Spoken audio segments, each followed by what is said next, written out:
Friend, आज ईएच basic to advance classes में हमारा टॉपिक है gall bladder stone. Gall bladder stone यह अक्सर पित्त की थैली के स्टोन को कहा जाता है gall bladder stone. Gall bladder जो लीवर में बनने वाले बाइल जूस का संग्रह करती है उसे गाल ब्लैडर कहा जाता है।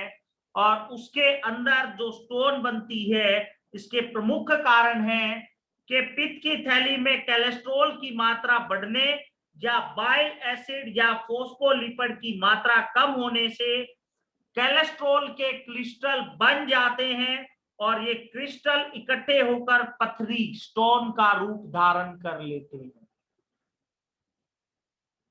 पेट की थैली के इन्फेक्शन होने के बाद कोलेस्ट्रॉल और बाइल साल्ट कोशिकाओं के चारों ओर इकट्ठे होने लगते हैं और आगे चलकर इनमें स्टोन बन जाती है।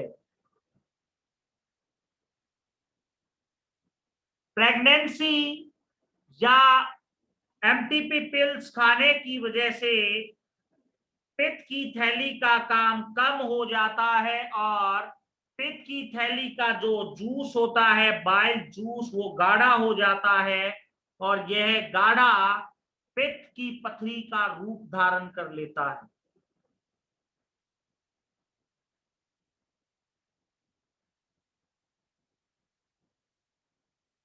अगर किसी का खून जल्दी जल्दी नष्ट होने लगे जैसे हीमोलाइसिस,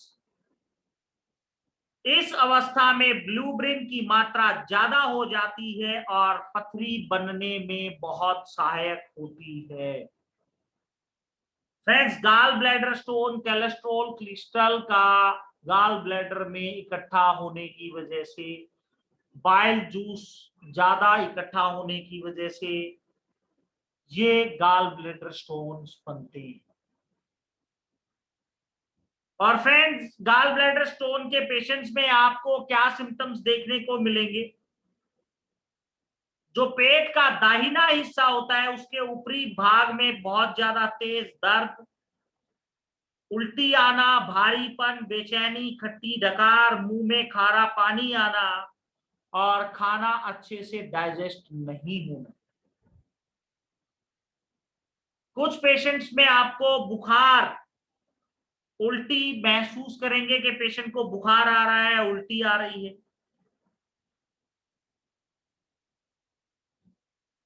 और अगर कॉमन बाइल डक्ट में अगर स्टोन फंस जाए तो पेशेंट को पीलिया भी हो सकता है। बहुत से पेशेंट को गाल स्टोन होती है लेकिन उन्हें पता नहीं चलता, कोई सिम्टम्स नहीं आता, उसको साइलेंट स्टोन बोलते हैं और उसका तब पता चलता है किसी बीमारी के कारण वो यूएसजी एब्डोमेन कराते हैं, अल्ट्रासाउंड कराते हैं, तब पता चलता है कि गाल स्टोन है। इसके लिए अल्ट्रासाउंड कराना बहुत जरूरी है और अल्ट्रासाउंड खाली पेट कराना बहुत जरूरी है जिससे पित्त की थैली की दीवारों की स्वेलिंग और स्टोन का आकार और उनके नंबर्स कितने हैं वो पता लगाने के लिए बहुत आसान।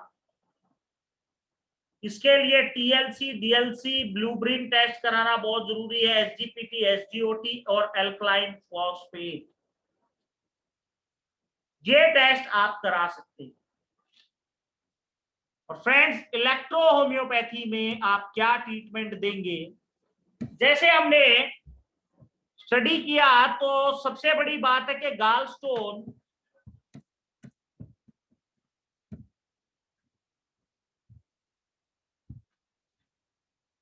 जो गाल ब्लैडर के फंक्शंस के इफेक्ट होने की वजह से होता है। तो गाल ब्लैडर की मेडिसिन है H2O, L1 और F1।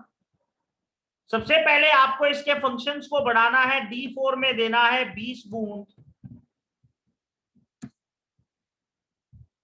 Per hour. इसके आगे आपको 2 नंबर और 3 नंबर बेसिक फार्मूला देना है। 20 ड्रॉप्स TDS,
ये गाल ब्लैडर में कोई